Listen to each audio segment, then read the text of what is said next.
Eu já começo esse vídeo aqui dizendo pra vocês uma coisa muito importante. A virgindade é um mito.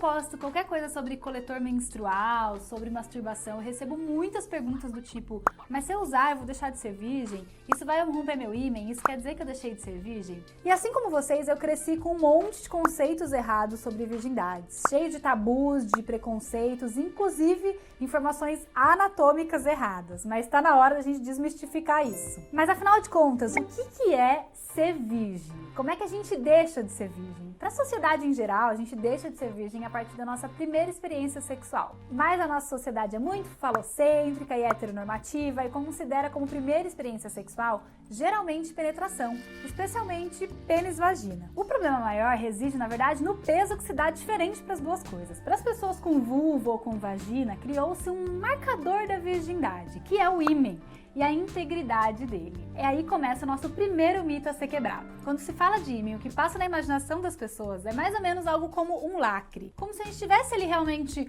um orifício que fosse recoberto, todo recoberto por algo muito frágil e fino que lacra toda essa região e que a partir da primeira penetração vai se romper. Algo mais ou menos assim. Que a gente rompe uma vez que tem a primeira penetração e nunca mais fica pra sempre com essa prova aqui, porque nunca mais vai voltar ao normal. O ímen é, na verdade, uma membrana elástica, uma dobrinha de pele que recobre parcialmente a entrada da vagina. E a verdade é que existem, inclusive, tipos de ímens diferentes e eu vou mostrar um pouquinho deles aqui pra vocês conhecerem. As pessoas em geral imaginam que os ímens vão ser assim. Uma membrana realmente que cobre todo o orifício e fica tudo fechadinho. Isso aqui se chama ímen imperfurado e é na verdade uma anomalia super raro de acontecer. Pensa que se na verdade fosse assim, o sangue menstrual não ia sair, nenhuma secreção ia sair. Quando isso acontece, a gente tem um problema ginecológico que precisa ser resolvido. A grande maioria dos ímens é na verdade assim, como eu falei, uma membrana elástica que tem na verdade um orifício central. Esse é o ímen que a gente chama de anular ou anelar. O ímen ainda pode ser assim, com uma perfuração mais pequenininha, que é o chamado microperfurado. A gente ainda tem esse ímen com várias pequenas perfurações, o chamado ímen cribiforme. A gente tem o ímen que tem a abertura, mas ela tem um septo no meio, o ímen septado. Temos o ímen que tem a abertura em forma de lua, o ímen lunar. Temos o ímen que é chamado de frinjado, que tem uma abertura toda irregular. E ainda tem pessoas que têm só pedacinhos de ímen, ou até gente que nasce sem ímen, que não tem ímen nenhum. Como a gente viu, tem várias maneiras do ímen aparecer e se constituir, mas para além disso, o mais importante é a gente entender que o ímen também varia muito quanto à sua fragilidade. Para algumas pessoas, o ímen pode ser realmente bem frágil e se modificar simplesmente por andar a cavalo, fazer algum exercício físico. Outras pessoas têm o ímen tão elástico e resistente que ele não se modifica mesmo após a relação sexual e, inclusive, já encontraram mulheres grávidas com membrana de ímen sem nenhuma alteração. Um outro grande mito ao redor da perda da virgindade é a história do sangramento, a história de que essa tal rotura do ímen levaria a um sangramento que prova que foi ali perdida a virgindade. Quem é que lembra daquela história do lençol?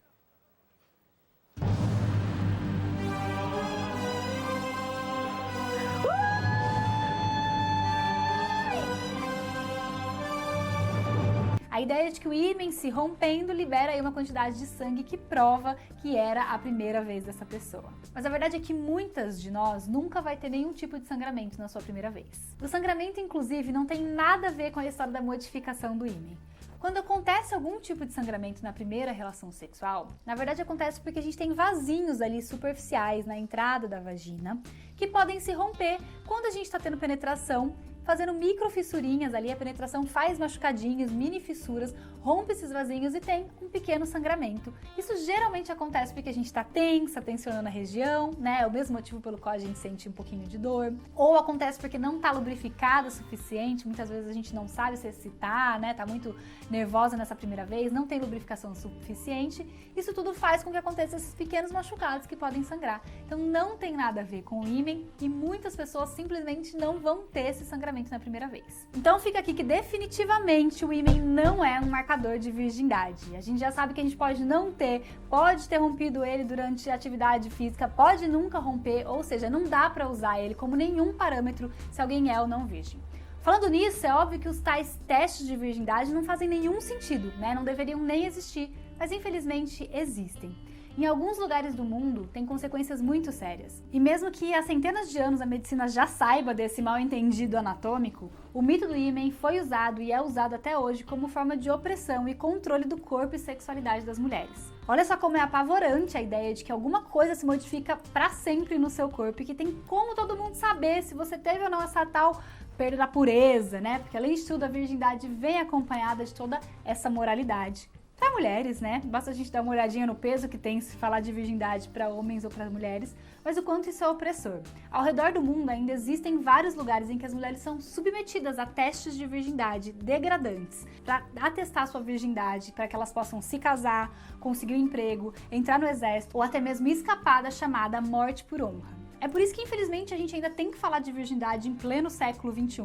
Para além das consequências que tem todo esse moralismo, né, na nossa vida sexual, no desempenho, no medo que a gente tem de viver essa experiência, ela traz essas outras consequências graves para outras mulheres ao redor do mundo, que marginaliza, oprime e até coloca em risco de vida. Mas então, se não tem nenhuma prova de que houve essa perda, como é que a gente vai caracterizar esse momento de perda da virgindade? Eu queria começar já ressignificando esse termo que a gente usa. Perda dá muita sensação que é algo que vai ser tirado de você. E é muito como a gente é criada, algo precioso que alguém um dia vai roubar ou que você vai dar para alguém que você nunca mais recupera.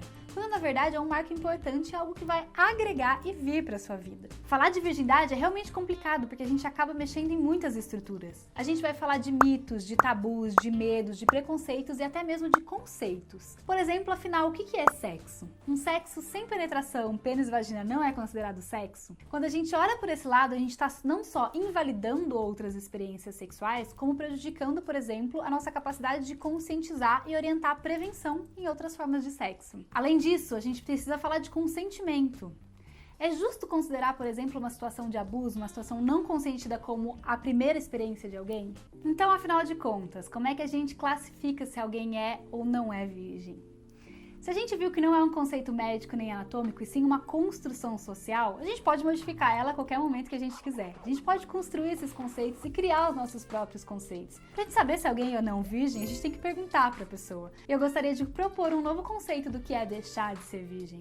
Que tal se fosse a nossa primeira experiência sexual com ou sem penetração, consentida, de preferência muito prazerosa? Quem define é você. Espero que vocês tenham gostado do vídeo de hoje, que parem pra refletir.